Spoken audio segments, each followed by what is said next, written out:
Hello ಗೆಳೆಯರೇ, ನಮ್ಮ lags Bengaluru ಚಾನೆಲ್ಗೆ ನಿಮ್ಮೆಲ್ಲರಿಗೂ ಸ್ವಾಗತ. ಸೊ ಎಲ್ಲರೂ KPSC ಮತ್ತು UPSCಯ ಪೂರ್ವಭಾವಿ ಪರೀಕ್ಷೆ ಅಥವಾ ಪ್ರಿಲಿಮ್ಸ್ ಎಕ್ಸಾಮಿನೇಷನ್ಗೆ ತುಂಬ ಚೆನ್ನಾಗಿ ಪ್ರಿಪೇರ್ ಆಗ್ತಿದ್ದಾರೆ ಅಂತ ಭಾವಿಸ್ತಿದ್ದೀನಿ.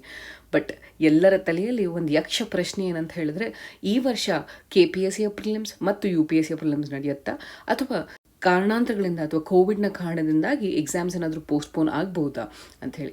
ಎಕ್ಸ್ಪೆಷಲಿ KPSC ಅಂತೂ ಫಾರ್ಮರ್ ಚೀಫ್ ಮಿನಿಸ್ಟರಿಂದ ಹಿಡಿದು ಪ್ರತಿಯೊಬ್ಬರು ಟ್ವೀಟ್ ಮಾಡ್ತಿರೋಂಥ ಕಾರಣದಿಂದಾಗಿ KPSC ಕೂಡ ಪೋಸ್ಟ್ಪೋನ್ ಆಗ್ಬೋದಾ ಅನ್ನೋದು ಎಲ್ಲರ ಪ್ರಶ್ನೆ ಇದೆ. ಬಟ್ ಆದರೆ ವಿದ್ಯಾರ್ಥಿಗಳೇ, ನಾವು ಈ ಎಕ್ಸಾಮ್ಸ್ ಪೋಸ್ಟ್ಪೋನ್ ಆಗಲಿ, ನೆಕ್ಸ್ಟ್ ವರ್ಷ ಇನ್ನೊಂದು 2 ತಿಂಗಳಾದ್ಮೇಲೆ ಆಗಲಿ, 4 ತಿಂಗಳಾದ್ಮೇಲೆ ಆಗಲಿ, ಅವಾಗ ನಾನು ಹೆಚ್ಚಿನ ಹಂತದಲ್ಲಿ ಒಳ್ಳೆಯ ಪ್ರಿಪ್ರೇಷನ್ನ ಮಾಡ್ತೀನಿ ಅಂತ ಅಂದ್ಕೊಳ್ತೀವಿ.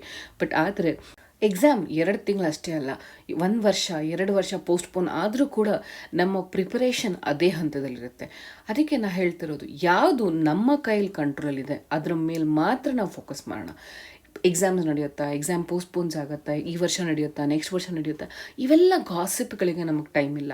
ನಮಗಿರುವಂಥ ಈ ಟೈಮನ್ನು ಎಫಿಷಿಯೆಂಟಾಗಿ ಎಫೆಕ್ಟಿವ್ ಆಗಿ ಯುಟಿಲೈಸ್ ಮಾಡಿಕೊಂಡು ನಾವು ಯಾವ್ಯಾವ ಏರಿಯಾಗಳಲ್ಲಿ ವೀಕ್ ಆಗಿದ್ದೀವಿ ಆ ಏರಿಯಾಸ್ ಮೇಲೆ ಫೋಕಸ್ ಮಾಡಿಕೊಂಡು ಆ ಏರಿಯಾಸ್ನ ಸ್ಟ್ರೆಂಥನ್ ಮಾಡ್ಕೊಂಡು ಎಕ್ಸಾಮ್ ಯಾವಾಗಲೇ ಅನೌನ್ಸ್ ಆದರೂ ಕೂಡ ಆ ಎಕ್ಸಾಮ್ನ ಬರೆದು ಕ್ಲಿಯರ್ ಮಾಡಿ ಮೊದಲನೇ ಸ್ಥಾನ ಪಡೆಯುವಷ್ಟು ರೀತಿಯಲ್ಲಿ ನಿಮ್ಮ ಪ್ರಿಪರೇಷನ್ ನಡೀಬೇಕು. ಸೊ ಹೀಗಾಗಿ ಕೋವಿಡ್ ಇರ್ಬೋದು, ಬೇರೆ ಬೇರೆ ಸಂದರ್ಭಗಳಿರ್ಬೋದು, ಸಿಚುಯೇಷನ್ಸ್ ಇರ್ಬೋದು, ನಮ್ಮ ಸುತ್ತಮುತ್ತಲಿನ ಇವತ್ತಿನ ಪರಿಸ್ಥಿತಿಗೆ ಯಾವುದೇ ರೀತಿಯಾದ ದುಡಿಗಿಡದೆ ನಿಮ್ಮ ಗೋಲ್ ಮೇಲೆ ಅಥವಾ ನಿಮ್ಮ ಧ್ಯೇಯ ಏನಿದೆ ಅದ್ರ ಮೇಲೆ ಫೋಕಸ್ ಮಾಡಿ. ಎಕ್ಸಾಮ್ಸ್ ಇವತ್ತೆಲ್ಲ ನಾಳೆ ನಡೆಯುತ್ತೆ. ಆದರೆ ನಡೆದಾಗ ನೀವು ಯಾವ ಹಂತದಲ್ಲಿರ್ತೀರಾ, ನೀವು ಎಷ್ಟು ಹುಮ್ಮಸ್ಸಿನಿಂದ ಎಕ್ಸಾಮ್ ಬರೀತೀರಾ, ಎಷ್ಟು ಕಾನ್ಫಿಡೆನ್ಸಿಂದ ಬರೀತೀರಾ ಅನ್ನೋದು ತುಂಬ ಇಂಪಾರ್ಟೆಂಟ್ ಆಗುತ್ತೆ. ಸೊ ಈಗ ನಿಮ್ಮ ಕೈಲಿರುವಂಥ ಪ್ರತಿ ಕ್ಷಣ, ಪ್ರತಿ ನಿಮಿಷ ಕೂಡ ತುಂಬ ಇಂಪಾರ್ಟೆಂಟ್. ಸೊ ಯಾವುದೇ ನಿಮಿಷವನ್ನು ವೇಸ್ಟ್ ಮಾಡಿದರೆ ಪ್ರತಿ ಕ್ಷಣ ನಿಮ್ಮ ಗೋಲಿನ ಟುವರ್ಡ್ಸ್ ವಾಕ್ ಮಾಡೋಕ್ಕೆ ಶುರು ಮಾಡಿ. ಸೊ ಹೀಗೆ ಹೇಳುತ್ತಾ ಎಷ್ಟೊಂದು ಜನ ಕಮೆಂಟ್ ಸೆಕ್ಷನ್ಸಲ್ಲಿ ನಮಗೆ 1 ವರ್ಷದ ಕರೆಂಟ್ ಅಫೇರ್ಸನ್ನು ಕವರ್ ಮಾಡಿ ಅಂತ ಹೇಳ್ತಿದ್ರು.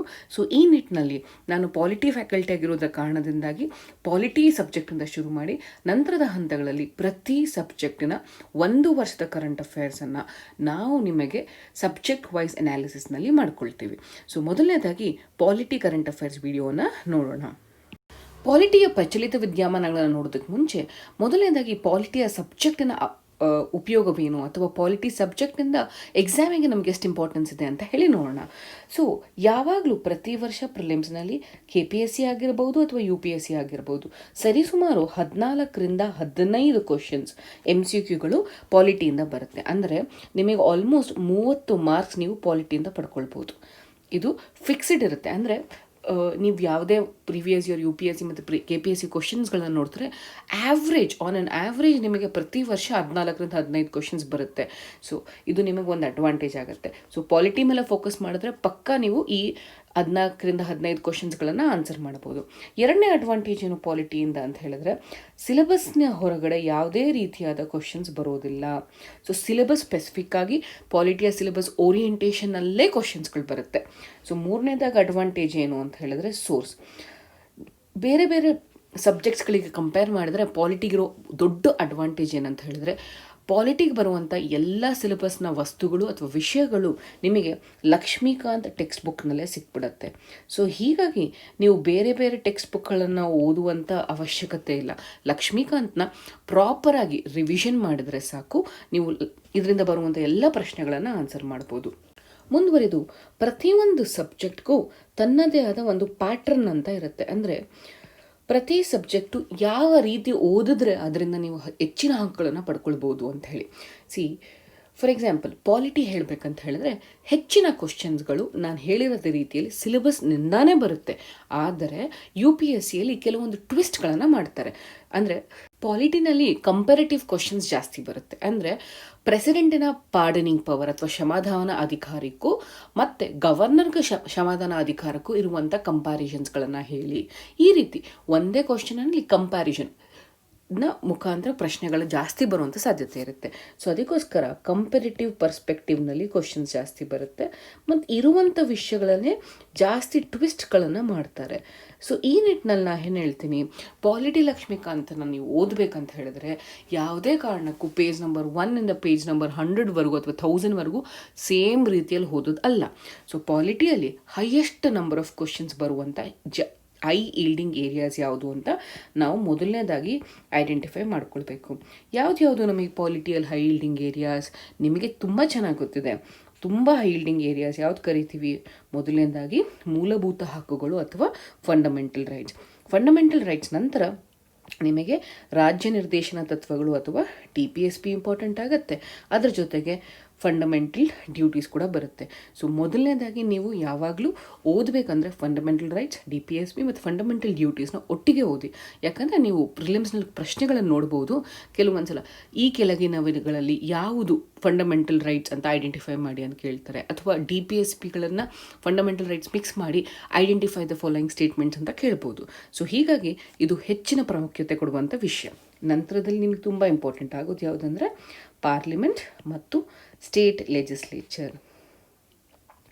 ಸೊ ಪ್ರತಿ ವರ್ಷ ಪಾರ್ಲಿಮೆಂಟ್ನಲ್ಲೂ ಕೂಡ ಎಕ್ಸ್ಪೆಷಲಿ ಕ್ವಶ್ಚನ್ ಅವರ್ ಅಂದ್ರೇನು, 0 ಅವರ್ ಅಂದ್ರೇನು, ಪಾರ್ಲಿಮೆಂಟ್ನ ಬೇರೆ ಬೇರೆ ಸೆಷನ್ಸ್ಗಳ ಬಗ್ಗೆ, ಮೋಷನ್ಸ್ಗಳ ಬಗ್ಗೆ ಪ್ರಶ್ನೆಗಳು ಬರುತ್ತೆ. ಮತ್ತು ಪಾರ್ಲಿಮೆಂಟಲ್ಲಿರುವಂಥ ವಿವಿಧ ಬಿಲ್ಸ್ಗಳು ಅಂದರೆ ಆರ್ಡಿನರಿ ಬಿಲ್ ಅಂದ್ರೇನು, ಕಾನ್ಸ್ಟಿಟ್ಯೂಷನ್ ಅಮೆಂಡ್ಮೆಂಟ್ ಬಿಲ್ ಅಂತ ಹೇಳಿದ್ರೇನು, ಮತ್ತು ಮನಿ ಬಿಲ್ಗೂ ಫಿನಾನ್ಸ್ ಬಿಲ್ಗೂ ಇರುವಂಥ ವ್ಯತ್ಯಾಸಗಳೇನು, ಈ ರೀತಿಯಾದ ಪ್ರಶ್ನೆಗಳು ನಿಮಗೆ ಪಾರ್ಲಿಮೆಂಟ್ ಮತ್ತು ಸ್ಟೇಟ್ ಲೆಜಿಸ್ಲೇಷನಲ್ಲಿ ಬರುತ್ತೆ. ಮುಂದುವರೆದ ಹಂತದಲ್ಲಿ ಪಾರ್ಲಿಮೆಂಟ್ ಮತ್ತು ಸ್ಟೇಟ್ ಲೆಜಿಸ್ಲೇಚರ್ ನಂತರದಲ್ಲಿ ನಿಮಗೆ ಜುಡಿಷಿಯರಿ ಇಂಪಾರ್ಟೆಂಟ್ ಆಗುತ್ತೆ. ಸೊ ನೀವು ಜುಡಿಷಿಯರಿ ಓದಬೇಕಂತ ಹೇಳಿದ್ರೆ ಮೊದಲನೇದಾಗಿ ಸುಪ್ರೀಂ ಕೋರ್ಟನ್ನು ಮುಗಿಸ್ಕೊಳ್ಳಿ. ಸುಪ್ರೀಂ ಕೋರ್ಟ್ ಆದ ನಂತರ ಹೈಕೋರ್ಟ್ ಆಗಿದ ತಕ್ಷಣ ಸಬಾರ್ಡಿನೇಟ್ ಕೋರ್ಟ್ಸ್ ಮುಗಿಸ್ಕೊಳ್ಳಿ. ಅದ್ರ ಜೊತೆಗೇ ಆಲ್ಟರ್ನೇಟ್ ಡಿಸ್ಪ್ಯೂಟ್ ರೆಸಲ್ಯೂಷನ್ ಅಥವಾ ಲೋಕ್ ಅದಾಲತ್ಗಳ ಬಗ್ಗೆ, ಗ್ರಾಮ್ ನ್ಯಾಯಾಲಯಸ್ ಬಗ್ಗೆ ಕೂಡ ಇದ್ರ ಜೊತೆಗೇ ಓದ್ಕೊಳ್ಳಿ. ಸೊ ಈ ರೀತಿಯಾಗಿ ಮುಂದುವರಿದು ಇದಾದ ನಂತರ ನೀವು ಎಕ್ಸಿಕ್ಯೂಟಿವ್ಸ್ನ ಬಗ್ಗೆ ಬನ್ನಿ. ಎಕ್ಸಿಕ್ಯೂಟಿವ್ ಅಂದರೆ ಯಾರು? ಗೆಸ್ ಮಾಡಿ. ಎಕ್ಸಿಕ್ಯೂಟಿವ್ ಅಂತ ಹೇಳಿದ್ರೆ president, prime minister, vice president, council of ministers, chief minister ಮತ್ತು state council of ministers. So ಇಲ್ಲಿ ನೀವು ಯಾವಾಗಲೂ ಪ್ರೆಸಿಡೆಂಟ್ ಆಗಿದ ತಕ್ಷಣ ಗವರ್ನರ್ ಓದಿ, ಪ್ರೈಮ್ ಮಿನಿಸ್ಟರ್ ಆಗಿದ ತಕ್ಷಣ ಚೀಫ್ ಮಿನಿಸ್ಟರ್ ಓದಿ, ಕೌನ್ಸಿಲ್ ಆಫ್ ಮಿನಿಸ್ಟರ್ಸ್ ಓದಿದ ತಕ್ಷಣ ಸ್ಟೇಟ್ ಕೌನ್ಸಿಲ್ ಆಫ್ ಮಿನಿಸ್ಟರ್ಸ್ ಓದಿ. ಸೊ ಈ ರೀತಿ ನೀವು ಕಂಪ್ಯಾರಿಸನ್ ಪರ್ಸ್ಪೆಕ್ಟಿವಲ್ಲಿ ಓದುವಾಗ ಮೋರ್ ದೆನ್ 70% ವಿಷಯಗಳನ್ನು ರಿಪೀಟ್ ಇರುತ್ತೆ. ಅಂದರೆ ಮೋರ್ ದೆನ್ 70% ಫಂಕ್ಷನ್ಸ್ ಏನಿರುತ್ತೆ. ಅಂದರೆ ಈಗ ಪ್ರೆಸಿಡೆಂಟ್ ಫಂಕ್ಷನಿಗೂ ಗವರ್ನರ್ ಫಂಕ್ಷನ್ಸ್ಗೂ ಮೋರ್ ದೆನ್ 70% ಕಾಮನ್ ಇರುತ್ತೆ. ಸೊ ಅದನ್ನು ಪದೇ ಓದುವಂಥ ಅವಶ್ಯಕತೆಗಳಿರಲ್ಲ. ಅಲ್ಲಿ ನೀವು ಎಲಿಮಿನೇಟ್ ಮಾಡ್ಕೊಳ್ಬೋದು. ಎಲ್ಲಿ ವ್ಯತ್ಯಾಸಗಳಿವೆ ಅಥವಾ ಡಿಫ್ರೆನ್ಸಸ್ ಇವೆ ಅದನ್ನು ಮಾತ್ರ ಹೈಲೈಟ್ ಮಾಡ್ಕೊಂಡು ನೋಡ್ಕೊಳ್ಳಿ. ಮಿಕ್ಕದನ್ನೆಲ್ಲ ನೀವು ಒಬ್ಬರದ್ದು ಪ್ರೆಸಿಡೆಂಟ್ನ ಅಧಿಕಾರಗಳು ಓದ್ಕೊಂಡ್ರೆ ಗೊತ್ತಾಗುತ್ತೆ ನಿಮಗೆ. ಗವರ್ನರ್ ಓದುವಂಥ ಅವಶ್ಯಕತೆಗಳಿರಲ್ಲ, ಬರೀ ವ್ಯತ್ಯಾಸಗಳನ್ನು ಮಾತ್ರ ಓದ್ಕೋಬೇಕಾಗತ್ತೆ.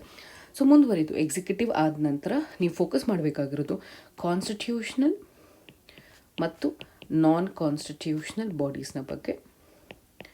ಸೊ ಇಲ್ಲಿ ಎಕ್ಸ್ಪೆಷಲಿ ಕಾನ್ಸ್ಟಿಟ್ಯೂಷನಲ್, ನಾನ್ ಕಾನ್ಸ್ಟಿಟ್ಯೂಷನಲ್ ಬಾಡೀಸ್ನ ಬಗ್ಗೆ ಫಂಕ್ಷನ್ಸ್ ನಮಗೆಲ್ಲರಿಗೂ ಗೊತ್ತಿರುತ್ತೆ. ಎಲೆಕ್ಷನ್ ಕಮಿಷನ್ ಏನು ಮಾಡುತ್ತೆ, UPSC ಏನು ಮಾಡುತ್ತೆ.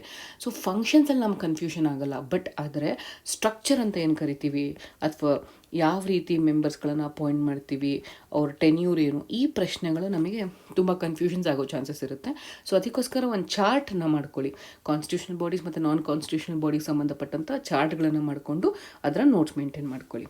ಮುಂದುವರಿದು ಸೊ ನೀವು ಕಾನ್ಸ್ಟಿಟ್ಯೂಷನಲ್, ನಾನ್ ಕಾನ್ಸ್ಟಿಟ್ಯೂಷನಲ್ ಬಾಡೀಸ್ ಆದ ನಂತರ ಪಂಚಾಯತ್ ರಾಜ್ ಇನ್ಸ್ಟಿಟ್ಯೂಷನ್ಸ್ ಮತ್ತು ಅರ್ಬನ್ ಲೋಕಲ್ ಬಾಡೀಸ್ನ ಮುಗಿಸ್ಕೊಳ್ಳಿ. ಸೊ ಇವಾದ ನಂತರ ಇನ್ನೊಂದು ತುಂಬ ಇಂಪಾರ್ಟೆಂಟ್ ಪಾಯಿಂಟ್ ಯಾವುದು ಅಂತ ಹೇಳಿದ್ರೆ ಸೆಂಟರ್ ಸ್ಟೇಟ್ ರಿಲೇಷನ್ಸ್ ಮತ್ತು ಇದ್ರ ಜೊತೆಗೇ ಫೆಡರೇಷನ್, ಇವಿಷ್ಟುವನ್ನು ಮುಗಿಸ್ಕೊಳ್ಳಿ. ಸೆಂಟರ್ ಸ್ಟೇಟ್ ರಿಲೇಷನ್ಸ್ ಜೊತೆಗೆ ಫೆಡರೇಷನ್, ಅಂದರೆ ಈ ಫೆಡರೇಷನಲ್ಲಿ ಎವಲ್ಯೂಷನ್ ಆಫ್ ಸ್ಟೇಟ್ಸ್ ಅಂತ ಹೇಳಿದ್ರೆ ನಾವು ಆರ್ಟಿಕಲ್ 1, 2, 3, 4 ಬರುತ್ತೆ. ಮತ್ತು ಯಾವ ರೀತಿ ಭಾರತದಲ್ಲಿ ಫೆಡರಲ್ ಸಿಸ್ಟಮ್ ಎವಾಲ್ವ್ ಆಗ್ತಾ ಬಂದಿದೆ ಅಂತ ಕೂಡ ನಮಗೆ ಗೊತ್ತಾಗುತ್ತೆ. ಸೊ ಈ ನಿಟ್ಟಿನಲ್ಲಿ ಪಾಲಿಟಿಯಲ್ಲಿ ಇವೆಲ್ಲವೂ ಒಂದು ಹೈಲ್ಡಿಂಗ್ ಏರಿಯಾಸ್ ಅಂತ ಹೇಳ್ಬೋದು. ಇದಾದ ನಂತರ ಇರುವಂಥ 5th ಶೆಡ್ಯೂಲ್, 6th ಶೆಡ್ಯೂಲ್, ಈ ಚಾಪ್ಟರ್ಸ್ಗಳನ್ನು ನೀವು ನೋಡ್ಕೊಳ್ಬೋದು. ನಾನೀಗ ಆಲ್ರೆಡಿ ನಿಮಗೆ ಪಾಲಿಟಿಯ ಹೈಲ್ಡಿಂಗ್ ಏರಿಯಾಸ್ನ ಹೇಳಿದ್ದೀನಿ. ಮುಂದುವರೆದು ಪ್ರಚಲಿತ ವಿದ್ಯಮಾನಗಳನ್ನು ಕೂಡ ನೋಡುವಾಗ ನಾವು ಮೊದಲನೇದಾಗಿ ಈಲ್ಡಿಂಗ್ ಏರಿಯಾಸ್ನ ಪ್ರಕಾರವೇ ಫೋಕಸ್ ಮಾಡೋಣ. ಮೊದಲನೇದಾಗಿ ನಾವೇನು ಮಾಡ್ತೀವಿ, ಶಾಸಕಾಂಗ ಅಥವಾ ಲೆಜಿಸ್ಲೇಚರ್ನ ಬಗ್ಗೆ ನೋಡ್ತೀವಿ. ನಂತರದಲ್ಲಿ ಕಾರ್ಯಾಂಗದ ಬಗ್ಗೆ ಅಥವಾ ಎಕ್ಸಿಕ್ಯೂಟಿವ್ನ ಬಗ್ಗೆ, ಮುಂದುವರೆದು ಜುಡಿಷಿಯರಿ ಬಗ್ಗೆ ನೋಡೋಣ. ನಂತರದಲ್ಲಿ ಸೆಂಟರ್ ಸ್ಟೇಟ್ ರಿಲೇಷನ್ಸ್ ಮತ್ತು ಫೆಡರೇಷನ್ಸ್ ಬಗ್ಗೆ ನೋಡ್ತೀವಿ. ಮತ್ತು ಸಂವಿಧಾನಕ್ಕೆ ಸಂಬಂಧಪಟ್ಟಂಥ, ಅಂದರೆ ಇತ್ತೀಚೆಗೆ ನೀವು ನೋಡ್ತಿರ್ಬೋದು ರಿಸರ್ವೇಷನ್ ಸಂಬಂಧಪಟ್ಟಂಥ ತುಂಬ ವಿಷಯಗಳಿವೆ. ಸೊ ಹೀಗಾಗಿ ರಿಸರ್ವೇಷನ್ ಸಂಬಂಧಪಟ್ಟಂಥ ವಿಷಯಗಳನ್ನು ನೋಡೋಣ. ನಂತರದಲ್ಲಿ ಪಾರ್ಲಿಮೆಂಟ್ ಮತ್ತು ಸ್ಟೇಟ್ ಲೆಜಿಸ್ಲೇಚರ್ ಪಾಸ್ ಮಾಡಿರುವಂಥ ಇಂಪಾರ್ಟೆಂಟ್ ಕಾಯ್ದೆಗಳು ಯಾವುದು, ಮಸೂದೆಗಳು ಯಾವುದು ಅಂತ ನೋಡೋಣ. ಮತ್ತು ಕಾನ್ಸ್ಟಿಟ್ಯೂಷನಲ್ ಅಮೆಂಡ್ಮೆಂಟ್ ಬಿಲ್ಸ್ಗಳು ಕೂಡ ನೋಡೋಣ. ನಂತರದಲ್ಲಿ ಕಾನ್ಸ್ಟಿಟ್ಯೂಷನ್ ಮತ್ತು ನಾನ್ ಕಾನ್ಸ್ಟಿಟ್ಯೂಷನಲ್ ಬಾಡೀಸ್ ಮತ್ತು ಯಾವ್ಯಾವ ಕಾನ್ಸ್ಟಿಟ್ಯೂಷನಲ್, ನಾನ್ ಕಾನ್ಸ್ಟಿಟ್ಯೂಷನಲ್ ಬಾಡೀಸ್ ನ್ಯೂಸಲ್ಲಿ ಇದೆ ಅಂತ ನೋಡೋಣ. ಮೊದಲನೇದಾಗಿ ಲೆಜಿಸ್ಲೇಚರ್ಗೆ ಸಂಬಂಧಪಟ್ಟಂಥ ಯಾವ್ಯಾವ ಇಶ್ಯೂಗಳು ನ್ಯೂಸ್ನಲ್ಲಿತ್ತು ಅಂತ ಅರ್ಥ ಮಾಡ್ಕೊಳ್ಳೋಣ. ಮೊದಲನೇದಾಗಿ ಸಂಸದೀಯ ಸಮಿತಿಗಳು ಅಥವಾ ಪಾರ್ಲಿಮೆಂಟ್ರಿ ಕಮಿಟೀಸ್ಗಳು ನ್ಯೂಸಲ್ಲಿತ್ತು. ಯಾಕೆ ನ್ಯೂಸಲ್ಲಿತ್ತು ಅಂತ ಹೇಳಿದ್ರೆ, ಇತ್ತೀಚೆಗೆ ಕೆಲವೊಂದು ಸರ್ಕಾರಗಳು ಪಾಸ್ ಮಾಡ್ತಿರುವಂಥ ಮಸೂದೆಗಳನ್ನು ಸರ್ಕಾರ ಈ ಸಮಿತಿಗಳಿಗೆ ಪಾಸ್ ಮಾಡಿದರೆ ಡೈರೆಕ್ಟಾಗಿ ಪಾಸ್ ಮಾಡ್ತಿದೆ. ಹೀಗಾಗಿ ಈ ಯಾವುದೇ ಒಂದು ಬಿಲ್ಗಳನ್ನು ಪಾಸ್ ಮಾಡಬೇಕನ್ನೋಂಥ ಸಂದರ್ಭಗಳಲ್ಲಿ ನಡಿಬೇಕಾಗಿರುವಂಥ ಡಿಬೇಟ್ಸ್, ಡಿಸ್ಕಷನ್ಸ್ ನಡೀತಿದೆಯಾ, ಸಮಾಲೋಚನೆಗಳನ್ನು ಮಾಡಿ ಬಿಲ್ಸ್ಗಳನ್ನು ಪಾಸ್ ಮಾಡ್ತಿದ್ದಾರೆ ಇಲ್ವಾ ಅನ್ನೋದು ಒಂದು ಯಕ್ಷ ಪ್ರಶ್ನೆ ಆಗಿದೆ. ಸೊ ಹೀಗಾಗಿ ಪಾರ್ಲಿಮೆಂಟ್ರಿ ಕಮಿಟೀಸ್ಗಳೇನು, ಯಾವ್ಯಾವ ಕಮಿಟಿಗಳಿವೆ ಅಂತ ಈ ಆರ್ಟಿಕಲ್ ಇದರಲ್ಲಿ ನೋಡೋಣ. ಮುಂದುವರೆದು ಪಾರ್ಲಿಮೆಂಟ್ರಿ ಸವಲತ್ತುಗಳು ಅಥವಾ ಪಾರ್ಲಿಮೆಂಟ್ರಿ ಪ್ರಿವಿಲೇಜಸ್ ಅಂತ ಕರಿತೀವಿ.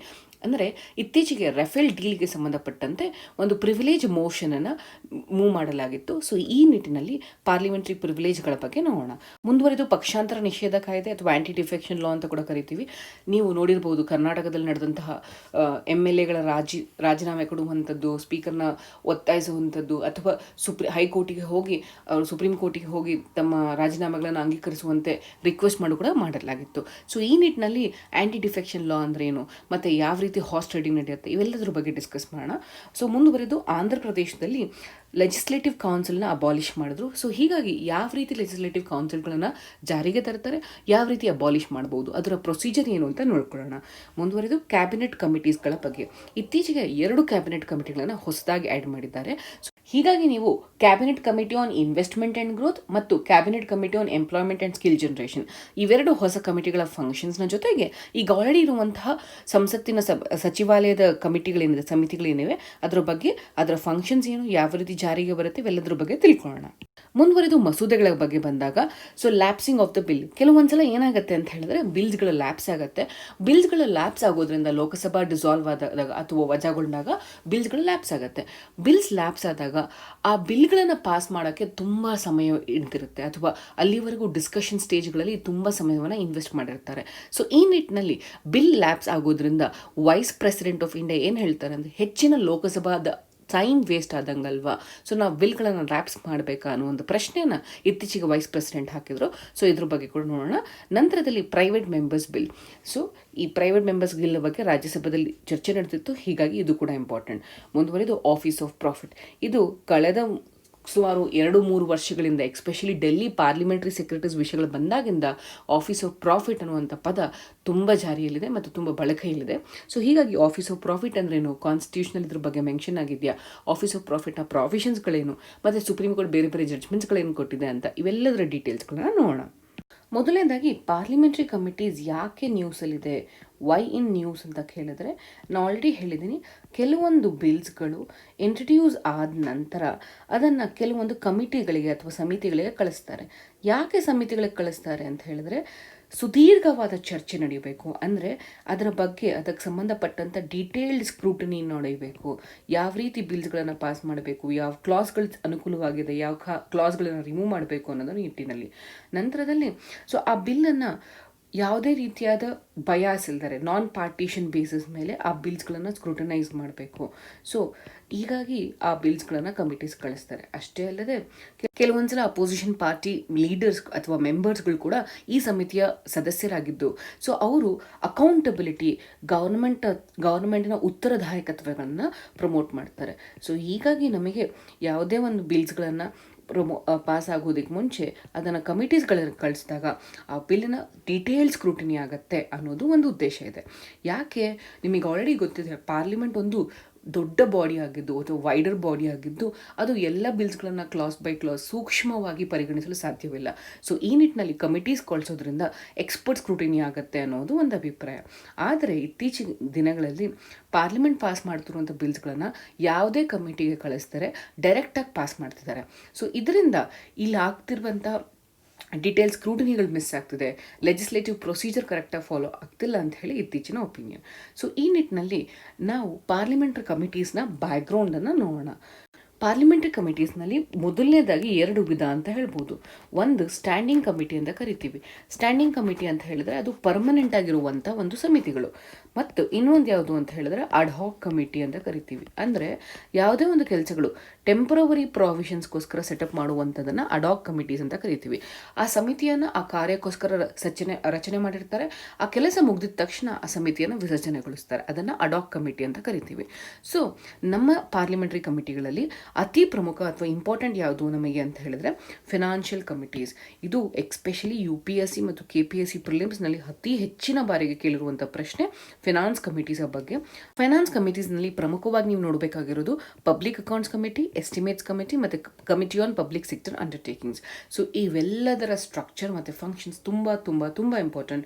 ಆ್ಯಂಡ್ UPSCಯಲ್ಲಿ ಪಕ್ಕ ನೀವು ಇದ್ರ ಬಗ್ಗೆ ಮತ್ತು KPSCನಲ್ಲಿ ಪಕ್ಕ ಇದ್ರ ಬಗ್ಗೆ ನೀವು ಕ್ವಶನ್ಸ್ಗಳನ್ನು ಎಕ್ಸ್ಪೆಕ್ಟ್ ಮಾಡ್ಬೋದು. ಮುಂದುವರೆದು departmental related standing committees. So ಇದು ಕೂಡ ಬೇರೆ ಬೇರೆ ಡಿಪಾರ್ಟ್ಮೆಂಟ್, ಲೋಕಸಭಾ ರಾಜ್ಯಸಭೆಗೆ ಸಂಬಂಧಪಟ್ಟಂಥ ಬೇರೆ ಬೇರೆ ಡಿಪಾರ್ಟ್ಮೆಂಟ್ಗಳ ಕಮಿಟಿಗಳಿರುತ್ತೆ. ಮುಂದುವರೆದು ನಮಗಿರುವಂಥದ್ದು ಅಡಾಕ್ ಕಮಿಟಿ ಅಥವಾ ಸೆಲೆಕ್ಟ್ ಕಮಿಟಿ. ಸೊ ಈಗ GST ಮೇಲೆ ಸೆಟಪ್ ಮಾಡಿದಂಥ ಕಮಿಟಿಗಳು. ನಂತರದಲ್ಲಿ ಬರೋದು ಅಡ್ಮಿನಿಸ್ಟ್ರೇಟಿವ್ ಕಮಿಟೀಸ್ ಅಂತ ಕರಿತೀವಿ. ಅಡ್ಮಿನಿಸ್ಟ್ರೇಟಿವ್ ಕಮಿಟಿಗಳಲ್ಲಿ ಯಾವ ರೀತಿ ಶಾಸಕಾಂಗ ಅಥವಾ ಲೆಜಿಸ್ಲೇಚರ್ ಕೆಲಸಗಳನ್ನು ಮಾಡಬೇಕು ಮತ್ತು ನಡೆಯುತ್ತಿರುವಂಥ ಕೆಲಸಗಳು ಯಾವ ರೂಲ್ಸ್ ಆ್ಯಂಡ್ ರೆಗ್ಯುಲೇಷನ್ಸ್ಗಳ ಅನ್ವಯದಲ್ಲಿ ನಡೀಬೇಕು ಅನ್ನೋದ್ರ ಬಗ್ಗೆ ಇದರಲ್ಲಿ ಹೇಳ್ತಾರೆ. ಅದನ್ನೇ business advisory committee, rules committee and privileges committee ಅಂತ ಹೇಳ್ತೀವಿ. ಸೊ ಜ್ಞಾಪಕ ಇಟ್ಕೊಳ್ಳಿ, ಯಾವುದೇ ಒಂದು ಕಮಿಟಿ ಬಂದಾಗ ಸ್ಟ್ಯಾಂಡಿಂಗ್ ಕಮಿಟಿ ಅಥವಾ ಅಡಾಕ್ ಕಮಿಟಿ ಅಂತ ಕರಿತೀವಿ. ಸ್ಟ್ಯಾಂಡಿಂಗ್ ಕಮಿಟಿ ಪರ್ಮನೆಂಟ್ ನೇಚರ್ ಆಗಿರುತ್ತೆ. ಅದಕ್ಕೆ ಎಕ್ಸಾಂಪಲ್ ಹೇಳಬೇಕಂದ್ರೆ PAC, ಎಸ್ಟಿಮೇಟ್ಸ್ ಕಮಿಟಿ ಮತ್ತು PSCಗಳು. ನಂತರದಲ್ಲಿ ಅಡಾಕ್ ಕಮಿಟೀಸ್ ಅಂದರೆ ತಾತ್ಕಾಲಿಕವಾಗಿ ಸೆಟಪ್ ಮಾಡುವಂಥ ಕಮಿಟಿಗಳು. ಫಿನಾನ್ಸ್ ಕಮಿಟಿಯಲ್ಲಿ ಅತಿ ಮುಖ್ಯವಾಗಿರುವಂಥದ್ದು public accounts committee. Public accounts ಕಮಿಟಿಯನ್ನು ಗೌರ್ಮೆಂಟ್ ಆಫ್ ಇಂಡಿಯಾ ಆ್ಯಕ್ಟ್ 1919 ಅನ್ವಯದಲ್ಲಿ ಲಾಂಚ್ ಮಾಡಿತ್ತು. ಅದನ್ನು 1921ನೇ ಇಸ್ವಿಯಲ್ಲಿ ಜಾರಿಗೆ ಬಂತು.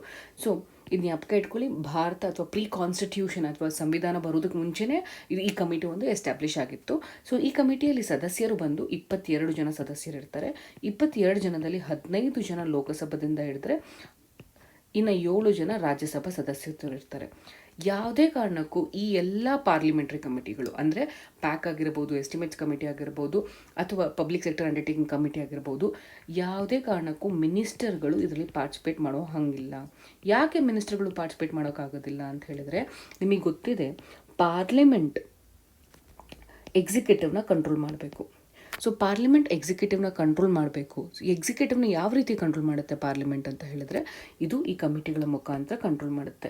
ಸೊ ಈ ಎಕ್ಸಿಕ್ಯೂಟಿವ್ ಅಥವಾ ಗವರ್ನಮೆಂಟ್ ಮಾಡುವಂಥ ಎಲ್ಲ ಕೆಲಸಗಳನ್ನು ಲೆಜಿಸ್ಲೇಚರ್ ಅವ್ರನ್ನ ಕಮಿಟಿ ಮುಖಾಂತರ ಪ್ರಶ್ನೆ ಕೇಳುವಂಥ ಮುಖಾಂತರ ಕಂಟ್ರೋಲ್ ಮಾಡ್ತಿರ್ತಾರೆ. ಸೊ ಹೀಗಾಗಿ ಕಮಿಟಿ ಮೆಂಬರ್ಸೇ ಈ ಮಿನಿಸ್ಟರ್ಸ್ ಆಗೋದ್ರೆ ಅವ್ರು ಮಾಡಿರುವಂಥ ಕೆಲಸಗಳನ್ನು ಯಾರು ಸ್ಕ್ರೂಟಿನೈಸ್ ಮಾಡ್ತಾರೆ. ಸೊ ಈ ನಿಟ್ಟಿನಲ್ಲಿ ಮಿನಿಸ್ಟರ್ಗಳು ಇದರ ಭಾಗವಾಗಿರೋಕ್ಕೆ ಸಾಧ್ಯವಾಗಿರೋದಿಲ್ಲ. ಮೆಂಬರ್ಸ್ಗಳ ಟರ್ಮ್ ಬಂದು ಎಲ್ಲ ಪಾರ್ಲಿಮೆಂಟ್ರಿ ಕಮಿಟೀಸ್ ಅಂದರೆ ಪ್ಯಾಕ್, ಎಸ್ಟಿಮೇಟ್ಸ್ ಕಮಿಟಿ ಇವೆಲ್ಲ ಮೆಂಬರ್ಸ್ಗಳ ಕಮಿಟಿ ಟೆನ್ಯೂರ್ ಬಂದು 1 ವರ್ಷ ಇರುತ್ತೆ. ಮತ್ತು ಇವರ election system common election system ಇದೆ. ಏನಂತ ಹೇಳಿದ್ರೆ ಪ್ರಪೋರ್ಷನಲ್ ರೆಪ್ರೆಸೆಂಟೇಷನ್ ಸಿಸ್ಟಮನ್ನು ಇವರು ಫಾಲೋ ಮಾಡ್ತಾರೆ. ಇದು ಈ ಸಮಿತಿಗಳ ಚೇರ್ಮನ್ನ ಯಾರು ಅಪಾಯಿಂಟ್ ಮಾಡ್ತಾರೆ ಅಂದರೆ, ಈ ಸಮಿತಿಯ ಚೇರ್ಮನ್ನ ಸ್ಪೀಕರ್ ಅವರು ಅಪಾಯಿಂಟ್ ಮಾಡ್ತಾರೆ. ಇಲ್ಲಿ ಪ್ರಮುಖವಾಗಿ ನೀವು ಜ್ಞಾಪಕ ಇಟ್ಕೊಳ್ಬೇಕಾಗಿರುವಂಥ ವಿಷಯ ಏನಂತ ಹೇಳಿದ್ರೆ, ಈ ಕಮಿಟಿಯ ಮೆಂಬರ್ 1967 ನಂತರ ಅಪೋಸಿಷನ್ ಪಾರ್ಟಿಯ ಮೆಂಬರ್ ಆಗಿರ್ತಾರೆ. ಸೊ ರೂಲಿಂಗ್ ಪಾರ್ಟಿಯವರು ಈ ಸಮಿತಿಯ ಅಧ್ಯಕ್ಷರಾಗಲು ಸಾಧ್ಯವಿಲ್ಲ. ಇದು ಒಂದು ಕಾನೂನೇನಿಲ್ಲ, ಇದು ಒಂದು ಪಾರ್ಲಿಮೆಂಟ್ರಿ ಕನ್ವೆನ್ಷನ್ ಅಷ್ಟೇ. ಏನಂತ ಹೇಳಿದ್ರೆ ಅಪೋಸಿಷನ್ ಪಾರ್ಟಿಯ ಮೆಂಬರ್ ಈ ಸಮಿತಿಯ ಅಧ್ಯಕ್ಷರಾಗಿ ಕಾರ್ಯನಿರ್ವಹಿಸ್ತಾರೆ. ಮುಂದುವರೆದು ಈ ಪಬ್ಲಿಕ್ ಅಕೌಂಟ್ಸ್ ಕಮಿಟಿಯ ಫಂಕ್ಷನ್ಸ್ ಏನು ಅಂತ ನೋಡೋಣ. ಪ್ಯಾಕಿನ ಮೊದಲನೇ ಫಂಕ್ಷನ್ ಏನು ಅಂತ ಹೇಳಿದ್ರೆ, ಮೊದಲನೇ ಕೆಲಸ ಏನು ಅಂತ ಹೇಳಿದ್ರೆ ಕ್ಯಾಗ್ ಅಂತ ಕರಿತೀವಿ. ಕ್ಯಾಗ್ ಅಂದ್ರೇನು? Controller and auditor general.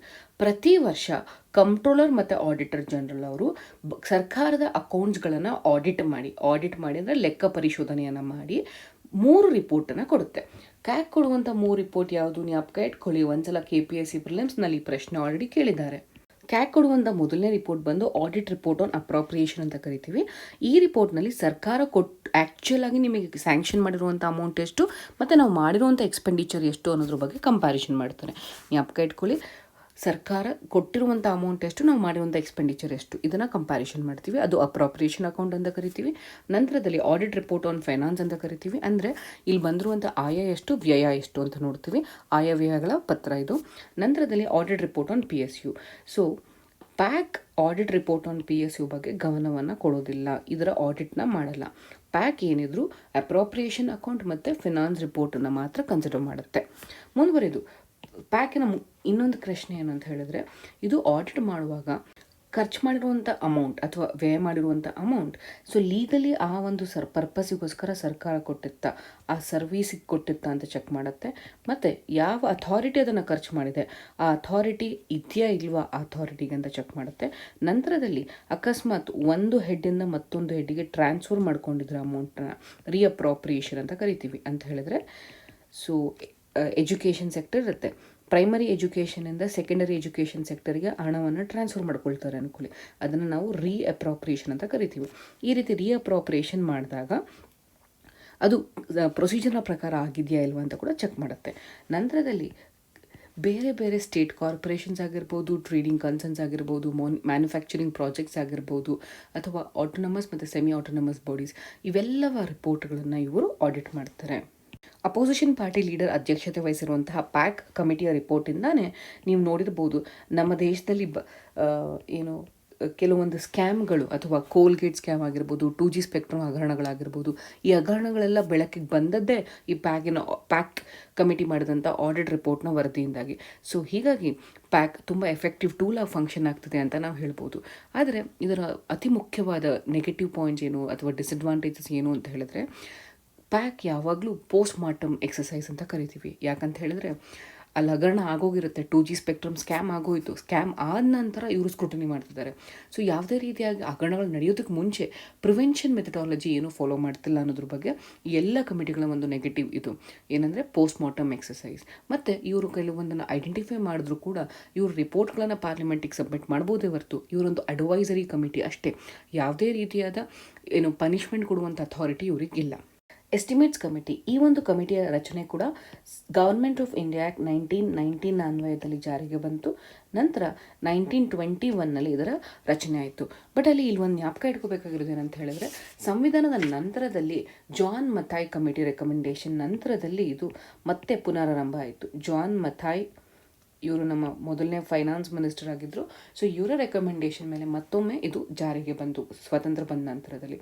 ಮತ್ತು ಎಸ್ಟಿಮೇಟ್ಸ್ ಕಮಿಟಿ ತುಂಬ ಸಲ UPSC ಪ್ರಿಲಿಮ್ಸ್ ಮತ್ತು KPSC ಪ್ರಿಲಿಮ್ಸ್ನಲ್ಲಿ ಕೇಳಿದ್ದಾರೆ. ಯಾಕಂದರೆ ಕೆಲವೊಂದು ಸ್ಪೆಷಾಲಿಟಿ ಇದೆ ಎಸ್ಟಿಮೇಟ್ಸ್ ಕಮಿಟಿಗೆ ಸಂಬಂಧಪಟ್ಟಂತೆ. ಇಲ್ಲಿ ಜ್ಞಾಪಕ ಇಟ್ಕೊಳ್ಳಿ, ಎಸ್ಟಿಮೇಟ್ಸ್ ಅಂತ ಹೇಳಿದ್ರೆ ನಾವು ಹಣ ಎಸ್ಟಿಮೇಟ್ಸ್ ಮಾಡ್ತಿರುವಂಥದ್ದು. ಈಗ ನಾವು ಕೇಳಿರ್ತೀವಿ ಅಡ್ವಾನ್ಸ್ ಎಸ್ಟಿಮೇಟ್ಸ್, ಈ ರೀತಿ ಅಂದರೆ ಯಾವುದೇ ಒಂದು ಹಣಕಾಸಿನ ಸಂಬಂಧಪಟ್ಟಂಥ ವಿಷಯಗಳು ಬಂದಾಗ ಎಸ್ಟಿಮೇಟ್ ಸಮಿತಿ ಅದರ ಬಗ್ಗೆ ಗಮನವನ್ನು ವಹಿಸುತ್ತೆ. ಸೊ ಹೀಗಾಗಿ ಎಸ್ಟಿಮೇಟ್ಸ್ ಕಮಿಟಿಯನ್ನು ನಾವು ಕಂಟಿನ್ಯೂಸ್ ಎಕನಾಮಿಕ್ ಕಮಿಟಿ ಅಂತ ಕೂಡ ಕರಿತೀವಿ. ಜ್ಞಾಪಕ ಇಟ್ಕೊಳ್ಳಿ, ಪ್ರಿಲಿಮ್ಸ್ನಲ್ಲಿ ತುಂಬ ಸಲ ಈ ಪ್ರಶ್ನೆ ಕೇಳಿದ್ದಾರೆ, ಕಂಟಿನ್ಯೂಸ್ ಎಕನಾಮಿಕ್ ಕಮಿಟಿ ಯಾವುದು? ಸೊ ಕಂಟಿನ್ಯೂಸ್ ಎಕನಾಮಿಕ್ ಕಮಿಟಿ ಅಂತ ಹೇಳಿದ್ರೆ ಅದು ಎಸ್ಟಿಮೇಟ್ಸ್ ಕಮಿಟಿ. ಇಲ್ಲಿ ಇನ್ನೊಂದು ಮಹತ್ವಪೂರ್ಣವಾದ ವಿಷಯ ಏನಂತ ಹೇಳಿದ್ರೆ, ನಾನು ಆಲ್ರೆಡಿ ಹೇಳಿದ್ದೀನಿ ನಿಮಗೆ, ಪ್ಯಾಕಿನ ಸದಸ್ಯತ್ವದಲ್ಲಿ ಎಷ್ಟು ಜನ ಇರ್ತಾರೆ? 22 ಜನ ಪ್ಯಾಕಲ್ಲಿ ಇರ್ತಾರೆ. ಬಟ್ ಆದರೆ ಎಸ್ಟಿಮೇಟ್ಸ್ ಕಮಿಟಿಯಲ್ಲಿ 30 ಜನ ಸದಸ್ಯರಿರ್ತಾರೆ. ಸೊ ಈ 30 ಜನ ಸದಸ್ಯರೂ ಕೂಡ ಲೋಕಸಭಾದಿಂದಾನೇ ಇರ್ತಾರೆ. ಯಾಕೆ ಬರೀ ಲೋಕಸಭಾದವರಿದ್ದಾರೆ ಅಂತ ಹೇಳಿದ್ರೆ, ನಿಮಗೆ ಆಲ್ರೆಡಿ ಗೊತ್ತಿದೆ, ಹಣಕಾಸಿನ ವಿಷಯ ಬಂದಾಗ ಅಥವಾ ಮನಿ ಸಂಬಂಧಪಟ್ಟಂಥ ವಿಷಯಗಳು ಬಂದಾಗ ಲೋಕಸಭೆಗೆ ರಾಜ್ಯಸಭೆಗಿಂತ ಹೆಚ್ಚಿನ ಅಧಿಕಾರವಿದೆ. ಸೊ ಬಜೆಟ್ ಆಗಿರ್ಬೋದು ಅಥವಾ ಹಣಕಾಸಿನ ಮಸೂದೆಗಳನ್ನು ರಾಜ್ಯಸಭೆಗೆ ಹೆಚ್ಚಿನ ಅಧಿಕಾರಗಳಿಲ್ಲ. ಸೊ ಹೀಗಾಗಿ ಲೋಕಸಭೆಯಲ್ಲಿ ಮಾತ್ರ ಅಥವಾ ಲೋಕಸಭಾದ ಮೆಂಬರ್ಸ್ಗಳು ಮಾತ್ರ ಎಸ್ಟಿಮೇಟ್ಸ್ ಕಮಿಟಿಯ ಸದಸ್ಯರಾಗಿರ್ತಾರೆ. ನಂತರ ನಾನು ಆಲ್ರೆಡಿ ಹೇಳಿದೆ ನಿಮಗೆ, 1 ವರ್ಷದ ಟೆನ್ಯೂರ್ ಇರುತ್ತೆ, ಮಿನಿಸ್ಟರ್ಸ್ಗಳು ಇದರಲ್ಲಿ ಪಾರ್ಟಿಸಿಪೇಟ್ ಮಾಡೋದಕ್ಕೆ ಸಾಧ್ಯವಿಲ್ಲ. ನಂತರದಲ್ಲಿ ಇದರ ಚೇರ್ಮನ್ನ ಅಪಾಯಿಂಟ್ ಮಾಡೋದು ಯಾರು? ಚೇರ್ಮನ್ನ ಅಪಾಯಿಂಟ್ ಮಾಡುವಂಥದ್ದು ಸ್ಪೀಕರ್ ಆಗಿರ್ತಾರೆ. ಮತ್ತು ಈ ಚೇರ್ಮನ್ ಅಥವಾ ಈ ಸಮಿತಿಯ ಅಧ್ಯಕ್ಷರೇನಿರ್ತಾರೆ ಅವರು ಯೂಶ್ವಲಿ ರೂಲಿಂಗ್ ಪಾರ್ಟಿಯಿಂದ ಇರ್ತಾರೆ. ನಾನು ಆಗಲೇ ಒಂದು ಕಂಪ್ಯಾರಿಸನ್ ಹೇಳಿದೆ, ಪ್ಯಾಕಿನ ಕಮಿಟಿ ಸದಸ್ಯರು ಅಧ್ಯಕ್ಷರು ಅಪೋಸಿಷನ್ ಪಾರ್ಟಿಯಿಂದ ಇರ್ತಾರೆ, ಎಸ್ಟಿಮೇಟ್ಸ್ ಕಮಿಟಿಯಿಂದ ರೂಲಿಂಗ್ ಪಾರ್ಟಿಲಿ ಅಧ್ಯಕ್ಷರಿರ್ತಾರೆ.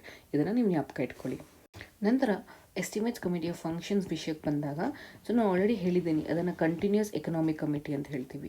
ಸೊ ಅಂದರೆ ಸರ್ಕಾರ ಮಾಡ್ತಿರುವಂಥ ಪ್ರತಿಯೊಂದು ರೂಪಾಯಿನಿಂದ ಯಾವ ರೀತಿ ಅತ್ಯುತ್ತಮವಾದ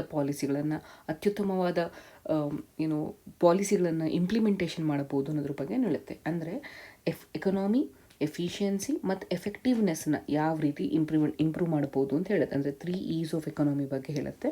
ಮತ್ತು ಕೆಲವೊಂದ್ಸಲ ಪಾಲಿಸಿಗಳು ತುಂಬ ಉಪಯುಕ್ತವಾಗದಿದ್ದ ರೀತಿಯಲ್ಲಿ ಆವಾಗ ಆಲ್ಟರ್ನೇಟಿವ್ ಪಾಲಿಸಿ, ಯಾವ ರೀತಿ ಪಾಲಿಸಿಯನ್ನು ಜಾರಿಗೆ ತೆಗೆದುಕೊಂಡು ಬಂದರೆ ಅದರಿಂದ ಅನುಕೂಲಗಳನ್ನು ಹೆಚ್ಚಿನ ರೀತಿಯಲ್ಲಿ ಪಡ್ಕೋಬೋದು ಅಂತ ಕೂಡ ಇವರು ಸಜೆಸ್ಟ್ ಮಾಡ್ತಾರೆ. ನಂತರ ಪ್ರೆಸಿಡೆಂಟಿಗೆ ಇವರು ಯಾವ ಒಂದು ಫಾರಮ್ನಲ್ಲಿ ಅಕೌಂಟ್ಸ್ನ ಮೇಂಟೈನ್ ಮಾಡಿದರೆ ಅಥವಾ ಎಸ್ಟಿಮೇಟ್ಸ್ಗಳನ್ನು ಪ್ರೊಡ್ಯೂಸ್ ಮಾಡಿದರೆ ಉಪಯುಕ್ತವಾಗುತ್ತೆ ಅಂತ ಕೂಡ ಸಜೆಷನ್ಸ್ನ ಕೊಡ್ತಾರೆ. ಸೊ ಇಲ್ಲಿ ಜ್ಞಾಪಕ ಇಟ್ಕೊಳ್ಳಿ, ಎಸ್ಟಿಮೇಟ್ಸ್ ಕಮಿಟಿಯ ತುಂಬ ಇಂಪಾರ್ಟೆಂಟ್ ಪಾಯಿಂಟ್ಸ್ಗಳು ಯಾವುದು ಅಂತ ಹೇಳಿದರೆ, ಎಲ್ಲ ಮೆಂಬರ್ಸ್ 30 ಜನ ಸದಸ್ಯರು ಲೋಕಸಭಾದಿಂದಾನೇ ಇರ್ತಾರೆ. ಮತ್ತು ಅತಿ ಹೆಚ್ಚಿನ ಮೆಂಬರ್ಸ್ ಇರೋದು ಯಾವ ಕಮಿಟಿಲಿಂದ ಕೂಡ ಪ್ರಶ್ನೆ ಕೇಳಿದ್ದಾರೆ.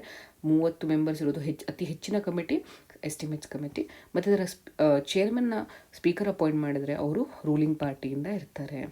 ನಂತರ ಮುಖ್ಯವಾದ ಕಮಿಟಿ ಯಾವುದು ಅಂತ ಹೇಳಿದ್ರೆ committee on public sector undertakings ಅಥವಾ PSU ಅಂತ ಕೂಡ ಕರಿತೀವಿ. ಸೊ ಇಲ್ಲಿ ಜ್ಞಾಪಕ ಇಟ್ಕೊಳ್ಳಿ, ಸ್ವತಂತ್ರದ ಮುಂಚೆ ಈ ಕಮಿಟಿ ಇರಲಿಲ್ಲ.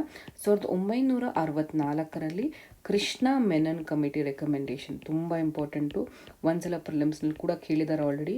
ಕೃಷ್ಣ ಮೆನನ್ನ ಕಮಿಟಿ ರೆಕಮೆಂಡೇಶನದ ಆಧಾರದ ಮೇಲೆ ಕಮಿಟಿ ಆನ್ ಪಬ್ಲಿಕ್ ಸೆಕ್ಟರ್ ಅಂಡರ್ಟೇಕಿಂಗ್ಸ್ನ ಎಸ್ಟಾಬ್ಲಿಷ್ ಮಾಡ್ತಾರೆ. ಸೊ ಈ ಕಮಿಟಿಯನ್ನು 1964 ಎಸ್ಟಾಬ್ಲಿಷ್ ಮಾಡ್ತಾರೆ. ಈ ಕಮಿಟಿಯಲ್ಲಿ 22 ಜನ ಸದಸ್ಯರಿರ್ತಾರೆ. ಅದರಲ್ಲಿ 15 ಜನ ಲೋಕಸಭಾದಿಂದ ಇರ್ತಾರೆ ಮತ್ತು 7 ಜನ ರಾಜ್ಯಸಭಾ ಸದಸ್ಯರಿರ್ತಾರೆ. ಸೊ ಅದೇ ರೀತಿಯಾಗಿ ಇದರ ಚೇರ್ಮನ್ನ ಕೂಡ ಅಪಾಯಿಂಟ್ ಮಾಡೋದು ಸ್ಪೀಕರ್ ಆಗಿರ್ತಾರೆ. ಸೊ ಯೂಶಲಿ ಚೇರ್ಮನ್ ಬಂದು ಲೋಕಸಭಾದವ್ರು ಮಾತ್ರ ಆಗಿರಬೇಕು. ಇದು ಒಂದು ಕಂಡೀಷನ್, ಇಲ್ಲಿ ಜ್ಞಾಪಕ ಇಟ್ಕೊಳ್ಬೇಕು ನೀವು. ಚೇರ್ಮನ್ ಪಬ್ಲಿಕ್ ಸೆಕ್ಟರ್ ಅಂಡರ್ಟೇಕಿಂಗ್ ಅವ್ರದ್ದು ಚೇರ್ಮನ್ ಲೋಕಸಭಾದವರೇ ಆಗಿರಬೇಕು, ಇದು ಒಂದು ನಿಯಮ. ನಂತರ ನಾನು ಈಗ ಆಲ್ರೆಡಿ ಹೇಳಿರೋ ರೀತಿಯಲ್ಲಿ ಈ ಸದಸ್ಯರ ಟೆನ್ಯೂರ್ 1 ಇಯರ್ ಆಗಿರುತ್ತೆ. ಪ್ರಪೋರ್ಷನಲ್ ರೆಪ್ರೆಸೆಂಟೇಷನ್ ಸಿಸ್ಟಮ್ ಮುಖಾಂತರ ಎಲೆಕ್ಟ್ ಮಾಡ್ತಾರೆ. ಯಾವುದೇ ಕಾರಣಕ್ಕೂ ಮಿನಿಸ್ಟರ್ ಇದರ ಸದಸ್ಯತ್ವವನ್ನು ಪಡೆಯಲಿಕ್ಕೆ ಸಾಧ್ಯವಿಲ್ಲ. ಸೊ ಇವು ಪಾಯಿಂಟ್ಸ್ ಕಾಮನ್ ಆಗಿದೆ ಎಲ್ಲದಕ್ಕೂ, ಸೊ ಜ್ಞಾಪಕ ಇಟ್ಕೊಳ್ಳಿ ಅಷ್ಟೇ. ಮುಂದುವರಿದು ಈ ಕಮಿಟಿಯ ಫಂಕ್ಷನ್ಸ್ನ ನೋಡ್ಬೇಕಂತ ಹೇಳಿದ್ರೆ, ನಾನು ಈಗ ಆಲ್ರೆಡಿ ನಿಮಗೆ ಹೇಳಿದ್ದೀನಿ, ಕ್ಯಾಗ್ 3 ರಿಪೋರ್ಟ್ಗಳನ್ನು ಕೊಡುತ್ತೆ. ಒಂದು ಅಪ್ರೋಪ್ರಿಯೇಷನ್ ರಿಪೋರ್ಟ್, ಫೈನಾನ್ಸ್ ರಿಪೋರ್ಟ್, 3ನೇದು committee on public sector undertakings. So ಇದರ ಮುಖ್ಯ ಫಂಕ್ಷನ್ ಏನು ಅಂತ ಹೇಳಿದ್ರೆ, ಕ್ಯಾಗ್ ಕೊಡುವಂತಹ ಪಬ್ಲಿಕ್ ಸೆಕ್ಟರ್ ಅಂಡರ್ಟೇಕಿಂಗ್ನ ರಿಪೋರ್ಟನ್ನು ಎಕ್ಸಾಮೈನ್ ಮಾಡುವಂಥದ್ದು. ನಂತರದಲ್ಲಿ ಕೆಲವೊಂದು PSUಗಳು ಡೈರೆಕ್ಟಾಗಿ ಇವರಿಗೆ ರಿಪೋರ್ಟ್ ಕೊಡುತ್ತೆ. ಆ PSUಗಳ ಆಡಳಿತ ವ್ಯವಸ್ಥೆ ಯಾವ ರೀತಿ ಇದೆ ಅಂತ ಕೂಡ ಎಕ್ಸಾಮೈನ್ ಮಾಡುತ್ತೆ. ನಂತರದ ಹಂತಗಳಲ್ಲಿ ಯಾವ ರೀತಿ PSUಗಳ ಮ್ಯಾನೇಜ್ಮೆಂಟ್ನಲ್ಲಿ ಡಿಸ್ಇನ್ವೆಸ್ಟ್ಮೆಂಟ್ ಮಾಡುವಂಥ ಮುಖಾಂತರ ಅಥವಾ ಯಾವ ರೀತಿ ನಾವು ಹೆಚ್ಚಿನ ಸೌಂಡ್ ಬಿಸ್ನೆಸ್, ಯಾವ ರೀತಿ ಕಾರ್ಪೊರೇಟ್ಗಳು ಬಿಸ್ನೆಸ್ ಮಾಡ್ತಾರಲ್ಲ ಆ ರೀತಿ ಕಾರ್ಪೊರೇಟ್ ಮ್ಯಾನೇಜ್ಮೆಂಟ್ ಸಿಸ್ಟಮ್ಸ್ಗಳನ್ನು ಇದರಲ್ಲಿ ಯಾವ ರೀತಿ ತೆಗೆದುಕೊಂಡು ಬರಬೇಕು ಅನ್ನೋದ್ರ ಬಗ್ಗೆ ಕೂಡ ಇವರು ವರದಿಗಳನ್ನು ಕೊಡ್ತಾರೆ. ಮುಂದುವರೆದು ಒಂದು ಸಮ್ಮರಿ ಮಾಡೋಣ. ಸೊ ಪ್ಯಾಕ್ ನಾನು ಈಗ ಆಲ್ರೆಡಿ ಹೇಳಿದ್ದೀನಿ, ಗೌರ್ಮೆಂಟ್ ಆಫ್ ಇಂಡಿಯಾ 1919 ಅಡಿಯಲ್ಲಿ ಜಾರಿಗೆ ಬಂದದ್ದು. ಎಸ್ಟಿಮೇಟ್ಸ್ ಕಮಿಟಿ ಕೂಡ ಗೌರ್ಮೆಂಟ್ ಆಫ್ ಇಂಡಿಯಾ 1919 ಅಡಿಯಲ್ಲಿ ಜಾರಿಗೆ ಬಂದದ್ದು. ಅದೇ PSU ಕಮಿಟಿ 1964ನಲ್ಲಿ ಕೃಷ್ಣ ಮೆನನ್ ಕಮಿಟಿ ರೆಕಮೆಂಡೇಶನ್ ಮೇಲೆ ಜಾರಿಗೆ ಬಂದದ್ದು. ಪ್ಯಾಕಲ್ಲಿ ಎಷ್ಟು ಸದಸ್ಯರಿದ್ದಾರೆ? ಪ್ಯಾಕ್ನಲ್ಲಿ ನಿಮಗೆ 22 ಜನ ಸದಸ್ಯರಿರ್ತಾರೆ. ಎಸ್ಟಿಮೇಟ್ಸ್ ಕಮಿಟಿಯಲ್ಲಿ 30 ಜನ ಸದಸ್ಯರಿರ್ತಾರೆ. PSUನಲ್ಲೂ ಕೂಡ 22 ಜನ ಸದಸ್ಯರಿರ್ತಾರೆ. ನಂತರದಲ್ಲಿ ಪ್ಯಾಕ್ನ ಇಂಪಾರ್ಟೆಂಟ್ ಪಾಯಿಂಟ್ ಜ್ಞಾಪಕ ಇಟ್ಕೋಬೇಕಾಗಿರೋದು, ಚೇರ್ಮನ್ ಯಾವಾಗಲೂ ಅಪೋಸಿಷನ್ ಪಾರ್ಟಿಯವರು ಇರ್ತಾರೆ. ಇದು ತುಂಬ ಇಂಪಾರ್ಟೆಂಟು. ಮತ್ತು ಎಸ್ಟಿಮೇಟ್ಸ್ ಕಮಿಟಿಯ ಚೇರ್ಮನ್ ಯಾವಾಗಲೂ ಲೋಕಸಭಾದಿಂದ ಮಾತ್ರ ಇರಬೇಕು. ಮತ್ತು ಇಲ್ಲೊಂದು ಇಂಪಾರ್ಟೆಂಟ್ ಪಾಯಿಂಟ್, ಲೋಕಸಭಾ ಸದಸ್ಯರು ಮಾತ್ರ ಇರ್ತಾರೆ. ಇಲ್ಲಿ ಲೋಕಸಭಾ 15 ಜನ, ರಾಜ್ಯಸಭಾ 7 ಜನ ಇರ್ತಾರೆ. ಇಲ್ಲೂ ಕೂಡ ಲೋಕಸಭಾ 15 ಜನ, ರಾಜ್ಯಸಭಾದಿಂದ 7 ಜನ ಇರ್ತಾರೆ. ಸೊ ಇಲ್ಲಿ PSUಯಲ್ಲಿ ಲೋಕಸಭಾದಿಂದ ಸದಸ್ಯರು ಮಾತ್ರ ಅಪಾಯಿಂಟ್ ಮಾಡೋದಕ್ಕೆ ಸಾಧ್ಯವಾಗುತ್ತೆ. ನಂತರ ಇದಕ್ಕೆಲ್ಲದಕ್ಕೂ ಕಾಮನ್ ಪಾಯಿಂಟ್ ಏನು ಜ್ಞಾಪಕ ಇಟ್ಕೋಬೇಕಂದ್ರೆ, ಇವರೆಲ್ಲರಿಗೂ 1 ವರ್ಷ ಟೆನ್ಯೂರ್ ಇರುತ್ತೆ. ಯಾವುದೇ ಕಾರಣಕ್ಕೂ ಮಿನಿಸ್ಟರ್ ಪಾರ್ಟಿಸಿಪೇಟ್ ಮಾಡೋದಕ್ಕೆ ಸಾಧ್ಯವಿಲ್ಲ. ನಂತರ ಇವರ ಎಲೆಕ್ಷನ್ ಕೂಡ ಪ್ರಪೋರ್ಷನಲ್ ರೆಪ್ರೆಸೆಂಟೇಷನ್ ಸಿಸ್ಟಮಿಂದ ಸಿಂಗಲ್ ಟ್ರಾನ್ಸ್ಫರಬಲ್ ವೋಟ್. ನೀವು ಜ್ಞಾಪಕ ಇಟ್ಕೊಳ್ಬೋದು, ಪ್ರೆಸಿಡೆಂಟ್ನ ಎಲೆಕ್ಷನ್ ಯಾವ ರೀತಿ ನಡೆಯುತ್ತೆ ಆ ರೀತಿಯಲ್ಲಿ, ಅಂದರೆ ವೋಟಿಂಗ್ ಪ್ಯಾಟರ್ನ್ ಅಷ್ಟೇ ನಾನು ಹೇಳ್ತಿರೋದು, ಎಲೆಕ್ಟ್ರಲ್ ಕಾಲೇಜೆಲ್ಲ ಏನೂ ಇರೋದಿಲ್ಲ. ಒಂದು ಕಂಪ್ಯಾರಿಟಿವ್ ಚಾರ್ಟ್ ನೀವು ಜ್ಞಾಪಕ ಇಟ್ಕೊಂಡ್ರೆ ತುಂಬ ಇಂಪಾರ್ಟೆಂಟ್ ಆಗುತ್ತೆ ಎಕ್ಸಾಮಿಗೆ. ಇಲ್ಲಿ ಕಂಟಿನ್ಯೂಸ್ ಎಸ್ಟಿಮೇಟ್ಸ್ ಕಮಿಟಿ ಅಂದರೆ ಯಾವುದು ಅಂತ ಕೂಡ ಒಂದ್ಸಲ ಎಕ್ಸಾಮ್ನಲ್ಲಿ ಕೇಳಿದ್ದಾರೆ. ಸೊ ಎಸ್ಟಿಮೇಟ್ಸ್ ಕಮಿಟಿ ಜ್ಞಾಪಕ ಇಟ್ಕೊಳ್ಳಿ. ಈ ಕಮಿಟಿಯಲ್ಲಿ ಮುಂದುವರೆದು ತುಂಬ ಇಂಪಾರ್ಟೆಂಟ್ ಯಾವುದು ಅಂತ ಹೇಳಿದ್ರೆ, ಡಿಪಾರ್ಟ್ಮೆಂಟಲ್ ರಿಲೇಟೆಡ್ ಸ್ಟ್ಯಾಂಡಿಂಗ್ ಕಮಿಟೀಸ್ ಅಂತ ಕೂಡ ಕರಿತೀವಿ. ಸೊ ಡಿಪಾರ್ಟ್ಮೆಂಟಲ್ ರಿಲೇಟೆಡ್ ಸ್ಟ್ಯಾಂಡಿಂಗ್ ಕಮಿಟೀಸ್ನ 1993ನೇ ಇಸ್ವಿನಲ್ಲಿ ಲಾಂಚ್ ಮಾಡ್ತಾರೆ. ಸೊ ಮೊದಲನೇದಾಗಿ ಇದನ್ನು ಲಾಂಚ್ ಮಾಡಿದಾಗ 17 ಡಿಪಾರ್ಟ್ಮೆಂಟಲ್ ಕಮಿಟೀಸ್ ಇತ್ತು. ಬಟ್ ಇವಾಗ 24 ಡಿಪಾರ್ಟ್ಮೆಂಟ್ ರಿಲೇಟೆಡ್ ಸ್ಟ್ಯಾಂಡಿಂಗ್ ಕಮಿಟಿಗಳಿವೆ. ಸೊ 24 ಡಿಪಾರ್ಟ್ಮೆಂಟ್ ರಿಲೇಟೆಡ್ ಸ್ಟ್ಯಾಂಡಿಂಗ್ ಕಮಿಟೀಸ್ನಲ್ಲಿ 16 ಕಮಿಟಿ ಲೋಕಸಭಾದ ಕೆಳಗಡೆ ಕೆಲಸ ಮಾಡಿದ್ರೆ, 8 ಕಮಿಟಿ ರಾಜ್ಯಸಭೆದ ಕೆಳಗಡೆ ಕೆಲಸ ಮಾಡುತ್ತೆ. ಸೊ ರಾಜ್ಯಸಭೆದಲ್ಲಿ ಕೆಲಸ ಮಾಡುವಂಥ ಕಮಿಟಿಗಳು ಯಾವುದು ಅಂತ ಹೇಳಿದ್ರೆ ಸೈನ್ಸ್ ಆ್ಯಂಡ್ ಟೆಕ್ನಾಲಜಿ ಆಗಿರ್ಬೋದು, ಹ್ಯೂಮನ್ ರಿಸೋರ್ಸ್ HRD ಆಗಿರ್ಬೋದು, ಹೋಮ್ ಅಫೇರ್ಸ್ ಆಗಿರ್ಬೋದು, ಪಾಪ್ಯುಲೇಷನ್ ಆಗಿರ್ಬೋದು, ಈ ರೀತಿ ಬೇರೆ ಬೇರೆ ಕಮಿಟಿಗಳು ರಾಜ್ಯಸಭೆದ ಕೆಳಗಡೆ ಕೆಲಸ ಮಾಡಿದರೆ 16 ಕಮಿಟಿಗಳು ಸೇರಿ ಸುಮಾರು 16 ಕಮಿಟಿಗಳು ಲೋಕಸಭೆದ ಕೆಳಗಡೆ ಕೆಲಸ ಮಾಡ್ತಾರೆ. ಎಕ್ಸಾಂಪಲ್ ಹೇಳಬೇಕಂತ ಹೇಳಿದ್ರೆ ಅಗ್ರಿಕಲ್ಚರ್ ಕಮಿಟಿ ಆಗಿರ್ಬೋದು, information technology committee, energy committee, rural development, labour, ಈ ರೀತಿ ಬೇರೆ ಬೇರೆ ಕಮಿಟಿಗಳು ಅಂದರೆ 16 ಕಮಿಟಿಗಳು ಲೋಕಸಭಾದ ಡಿಪಾರ್ಟ್ಮೆಂಟಲ್ ಅಂಡರ್ಸ್ಟ್ಯಾಂಡಿಂಗ್ ಕಮಿಟೀಸ್ ಇರುತ್ತೆ, 8 ರಾಜ್ಯಸಭಾದ ಕಮಿಟಿಗಳಿರುತ್ತೆ. ಮುಂದುವರಿದು ಪ್ರತಿಯೊಂದು ಡಿಪಾರ್ಟ್ಮೆಂಟಲ್ ರಿಲೇಟೆಡ್ ಸ್ಟ್ಯಾಂಡಿಂಗ್ ಕಮಿಟೀಸ್ನಲ್ಲಿ ಪ್ರತಿ ಕಮಿಟಿನಲ್ಲಿ 31 ಜನ ಸದಸ್ಯರಿರ್ತಾರೆ. ಅಂದರೆ ಒಂದು ಡಿಪಾರ್ಟ್ಮೆಂಟ್ ರಿಲೇಟೆಡ್ ಸ್ಟ್ಯಾಂಡಿಂಗ್ ಕಮಿಟಿಯಲ್ಲಿ ಎಷ್ಟು ಸದಸ್ಯರಿರ್ತಾರೆ ಅಂತ ಹೇಳಿದ್ರೆ 31 ಜನ ಸದಸ್ಯರಿರ್ತಾರೆ. ಅದರಲ್ಲಿ 21 ಜನ ಲೋಕಸಭೆಯಿಂದ ಬಂದಿರ್ತಾರೆ, 10 ಜನ ರಾಜ್ಯಸಭೆಯಿಂದ ಬಂದಿರ್ತಾರೆ. ನಂತರ ಇಲ್ಲಿ ಜ್ಞಾಪಕ ಇಟ್ಕೋಬೇಕಾಗಿರೋದೇನು ಅಂತ ಹೇಳಿದ್ರೆ ಈ ಎಲ್ಲ ಲೋಕಸಭಾ 21 ಜನ ಸದಸ್ಯರೇನಿದ್ದಾರೆ ಅವರು ನಾಮಿನೇಟ್ ಆಗ್ತಾರೆ. ಯಾವುದೇ ರೀತಿಯಾದ ಎಲೆಕ್ಷನ್ ನಡೆಯೋಲ್ಲ ಇಲ್ಲಿ. ಇವರನ್ನೆಲ್ಲರನ್ನ ಸ್ಪೀಕರ್ ಅವರು ನಾಮಿನೇಟ್ ಮಾಡ್ತಾರೆ. ಅದೇ ರಾಜ್ಯಸಭೆಗೆ ಬಂದಾಗ ಇವರೆಲ್ಲರ ನಾಮಿನೇಷನನ್ನು ಚೇರ್ಮನ್ ಅವರು ಮಾಡ್ತಾರೆ. ಸೊ ಡಿಪಾರ್ಟ್ಮೆಂಟ್ ರಿಲೇಟೆಡ್ ಸ್ಟ್ಯಾಂಡಿಂಗ್ ಕಮಿಟೀಸ್ನಲ್ಲಿ ಎಲೆಕ್ಷನ್ಸ್ ನಡೆಯೋದಿಲ್ಲ, ನಾಮಿನೇಷನ್ ನಡೆಯುತ್ತೆ. ಅದನ್ನು ನೀವು ಜ್ಞಾಪಕ ಇಟ್ಕೊಳ್ಬೇಕು. ನಂತರ ಟೆನ್ಯೂರ್ ಎಷ್ಟಿರುತ್ತೆ? 1 ವರ್ಷದ ಟೆನ್ಯೂರ್ ಇರುತ್ತೆ. ಸೊ ಇದು ಡಿಪಾರ್ಟ್ಮೆಂಟ್ ರಿಲೇಟೆಡ್ ಸ್ಟ್ಯಾಂಡಿಂಗ್ ಕಮಿಟೀಸ್ಗೆ ನೀವು ಜ್ಞಾಪಕ ಇಟ್ಕೋಬೇಕಾಗಿರುವಂಥ ವಿಷಯ. ನಂತರ ಡಿಪಾರ್ಟ್ಮೆಂಟ್ ರಿಲೇಟೆಡ್ ಸ್ಟ್ಯಾಂಡಿಂಗ್ ಕಮಿಟೀಸ್ನ ಫಂಕ್ಷನ್ಸ್ ಏನು ಅಂತ ನೋಡೋಣ. ಮೊದಲನೇ ಫಂಕ್ಷನ್ ಏನು ಅಂತ ಹೇಳಿದ್ರೆ ಪ್ರತಿ ಮಿನಿಸ್ಟ್ರಿ ಅವರು ತಮ್ಮ ಲಾಂಗ್ ಟರ್ಮ್ ಪಾಲಿಸಿಯನ್ನು ಮಾಡಿರ್ತಾರೆ. ಅಂತ ಹೇಳಿದ್ರೆ 2020 ಏನು ಮಾಡಬೇಕು, 2020-30 ಏನು ಮಾಡಬೇಕು, ಈ ರೀತಿ ವಿಷನ್ ಆ ಮಿನಿಸ್ಟ್ರಿ ಮುಂದೆ 10 ವರ್ಷಗಳಲ್ಲಿ ಯಾವ ರೀತಿ ಇರಬೇಕು, 20 ವರ್ಷಗಳಲ್ಲಿ ಯಾವ ರೀತಿ ಇರಬೇಕು ಅಂತ ಹೇಳಿ ಲಾಂಗ್ ಟರ್ಮ್ ಪಾಲಿಸಿಗಳನ್ನು ಮಾಡಿರ್ತಾರೆ. ಸೊ ಆ ಲಾಂಗ್ ಟರ್ಮ್ ಪಾಲಿಸಿ ಡಾಕ್ಯುಮೆಂಟ್ಸ್ನ ಅನಲೈಸ್ ಮಾಡಿ ಅದಕ್ಕೆ ಕಾರ್ಯರೂಪಕ್ಕೆ ತರೋದಕ್ಕೆ ಏನೇನು ಇಂಪ್ಲಿಮೆಂಟೇಷನ್ಸ್ ಮಾಡಬೇಕು ಅನ್ನೋದ್ರ ಬಗ್ಗೆ ಪರಿಶೀಲನೆ ಮಾಡುತ್ತೆ. ನಂತರದಲ್ಲಿ ಪ್ರತಿ ಮಿನಿಸ್ಟ್ರಿ ಆ್ಯನ್ಯುವಲ್ ರಿಪೋರ್ಟ್ಸನ್ನು ಪ್ರೊಡ್ಯೂಸ್ ಮಾಡುತ್ತೆ, ವಾರ್ಷಿಕ ರಿಪೋರ್ಟ್ಗಳು. ಈ ರಿಪೋರ್ಟ್ಸ್ಗಳನ್ನು ಎಕ್ಸಾಮೈನ್ ಮಾಡಿ ಯಾವ ರೀತಿ ಪ್ರೋಗ್ರೆಸ್ ಆಗಿದೆ ಅಂತ ಕೂಡ ನೋಡುತ್ತೆ. ನಂತರ ನೀವು ಆರ್ಡಿನರಿ ಬಿಲ್ಸ್ ಪಾಸ್ ಮಾಡುವಂಥ ಸ್ಟೇಜ್ಗಳನ್ನು ನೋಡ್ಬೋದು. ಅಲ್ಲಿ ಕಮಿಟಿ ಸ್ಟೇಜ್ ಅಂತ ಬರುತ್ತೆ. ಸೊ ಕೆಲವೊಂದು ಬಿಲ್ಸ್ಗಳನ್ನು ಇವರಿಗೆ ಸ್ಕ್ರೂಟಿನಿಗೋಸ್ಕರ ಕಳಿಸಿರ್ತಾರೆ. ಅಂದರೆ ಡಿಪಾರ್ಟ್ಮೆಂಟ್ ರಿಲೇಟೆಡ್ ಸ್ಟ್ಯಾಂಡಿಂಗ್ ಕಮಿಟೀಸ್ನಲ್ಲಿ ಸ್ಕ್ರೂಟಿನಿಗೆ ಕಳಿಸಿರ್ತಾರೆ. 4ನೇ ಹಂತದಲ್ಲಿ ಮತ್ತು ಬಹುಮುಖ್ಯವಾಗಿರುವಂಥದ್ದು ಏನು ಅಂತ ಹೇಳಿದ್ರೆ ಇವು ಬೇರೆ ಬೇರೆ ಮಿನಿಸ್ಟ್ರಿ ಅಥವಾ ಡಿಪಾರ್ಟ್ಮೆಂಟಿಗೆ ಸಂಬಂಧಪಟ್ಟಂಥ ಡಿಮ್ಯಾಂಡ್ ಫಾರ್ ಗ್ರ್ಯಾಂಟ್ಸ್ಗಳನ್ನು ಕನ್ಸಿಡರ್ ಮಾಡ್ತಾರೆ. ಏನು ಡಿಮ್ಯಾಂಡ್ ಫಾರ್ ಗ್ರ್ಯಾಂಟ್ಸ್ ಅಂತ ಹೇಳಿದ್ರೆ ನೀವು ಬಜೆಟ್ ನಡೆಯುವಂಥ ಸಂದರ್ಭಗಳಲ್ಲಿ ನೋಡಿರ್ತೀರ. ಸೊ ಈ ಡಿಮ್ಯಾಂಡ್ಸ್ಗಳು ಗ್ರ್ಯಾಂಟ್ಸು ಅಪ್ರೂವಲ್ ಆಯಿತು, ಇದಾಗಿಲ್ಲ ಅಂತ ಹೇಳ್ತಿರ್ತಾರೆ.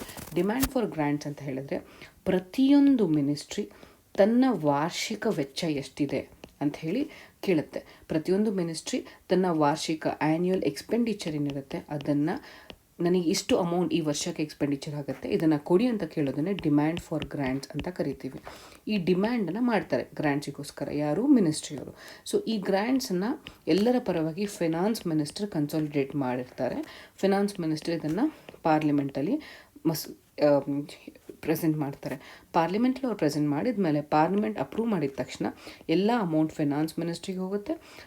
ಆಫ್ಟರ್ ಅಪ್ರೂವಲ್ ಜ್ಞಾಪಕ ಇಟ್ಕೊಳ್ಳಿ, ಇಲ್ಲಿ ಅಪ್ರೋಪ್ರಿಯೇಷನ್ ಬಿಲ್ ಪಾಸಾಗಿ ಅಪ್ರೂವಲ್ ಆದ ನಂತರ ಫಿನಾನ್ಸ್ ಮಿನಿಸ್ಟರ್ಗೆ ಹೋಗುತ್ತೆ. ಫಿನಾನ್ಸ್ ಮಿನಿಸ್ಟರ್ ರೆಸ್ಪೆಕ್ಟಿವ್ ಡಿಪಾರ್ಟ್ಮೆಂಟ್ಸ್ಗಳಿಗೆ ಮಿನಿಸ್ಟ್ರಿ ಅಥವಾ ಡಿಪಾರ್ಟ್ಮೆಂಟ್ಸ್ಗಳಿಗೆ ಅದನ್ನು ಮತ್ತೊಮ್ಮೆ ಅಲೋಕೇಟ್ ಮಾಡುತ್ತೆ. ಇದು ಡಿಮ್ಯಾಂಡ್ ಫಾರ್ ಗ್ರಾಂಟ್ಸ್ ಬಗ್ಗೆ ಜ್ಞಾಪಕ ಇಟ್ಕೋಬೇಕಾಗ್ತದೆ. ಜ್ಞಾಪಕ ಇಟ್ಕೊಳ್ಳಿ, ಡಿಪಾರ್ಟ್ಮೆಂಟ್ ಸ್ಟ್ಯಾಂಡಿಂಗ್ ಕಮಿಟೀಸ್ ಫಂಕ್ಷನ್ಸ್ ಏನು? ಲಾಂಗ್ ಟರ್ಮ್ ಪಾಲಿಸಿ ಅನಲೈಸ್ ಮಾಡೋದು, ಆ್ಯನ್ಯುವಲ್ ರಿಪೋರ್ಟ್ಸ್ಗಳನ್ನು ಗಮನದಲ್ಲಿ ಇಟ್ಕೊಳ್ಳೋದು ಅಥವಾ ಪರಿಶೀಲನೆ ಮಾಡೋದು, ಬೇರೆ ಬೇರೆ ಬಿಲ್ಸ್ಗಳನ್ನು ಪರಿಶೀಲನೆ ಮಾಡೋದು, ನಂತರ ಡಿಮ್ಯಾಂಡ್ಸ್ಗಳು ಗ್ರಾಂಟ್ನ ಬಗ್ಗೆ ಸೂಕ್ಷ್ಮ ರೀತಿಯಲ್ಲಿ ಪರಿಶೀಲಿಸಿ ವರದಿಯನ್ನು ಕೊಡೋದು. ಗೆಳೆಯರ, ಈ ಒಂದು ವಿಡಿಯೋದಲ್ಲಿ ನಾನು ಪಾರ್ಲಿಮೆಂಟ್ರಿ ಕಮಿಟೀಸ್ ಬಗ್ಗೆ ಸುದೀರ್ಘವಾಗಿ ಚರ್ಚೆ ಮಾಡಿದ್ದೀನಿ. ನಂತರದ ವಿಡಿಯೋದಲ್ಲಿ ನೆಕ್ಸ್ಟ್ ಪಾರ್ಟ್ 2 ವಿಡಿಯೋದಲ್ಲಿ ನಾನು ನಿಮಗೆ ಡೀಟೇಲ್ ಆಗಿ ಪಾರ್ಲಿಮೆಂಟ್ರಿ ಪ್ರಿವಿಲೇಜಸ್, ಆ್ಯಂಟಿ ಡಿಫೆಕ್ಷನ್ ಲಾ ಮತ್ತು ಲೆಜಿಸ್ಲೇಟಿವ್ ಕೌನ್ಸಿಲ್ನ ಪಾರ್ಟ್ 2ನಲ್ಲಿ ಕವರ್ ಮಾಡ್ತೀನಿ. ಸೊ ಈ ನಿಮ್ಗೆ ಆರ್ಟಿಕಲ್ ಇಷ್ಟವಾಗಿದ್ದರೆ ಕಮೆಂಟ್ ಸೆಕ್ಷನಲ್ಲಿ ರಿಪ್ಲೈ ಮಾಡಿ. ಈ ಆರ್ಟಿಕಲ್ನ ಕಟ್ ಶಾರ್ಟ್ ಮಾಡಬೇಕು ಅಥವಾ ಸ್ಪೀಡನ್ನು ಜಾಸ್ತಿ ಮಾಡಬೇಕು, ಏನೇ ನಿಮ್ಮ ಕಮೆಂಟ್ಸ್ ಇದ್ರೂ ಕೂಡ ನೀವು ಕಮೆಂಟ್ ಸೆಕ್ಷನಲ್ಲಿ ಹಾಕಿ ಅದ್ರ ಪ್ರಕಾರವಾಗಿ ಮುಂದಿನ ಸೀರೀಸ್ಗಳನ್ನು ರಿಲೀಸ್ ಮಾಡ್ತೀವಿ. ಧನ್ಯವಾದಗಳು.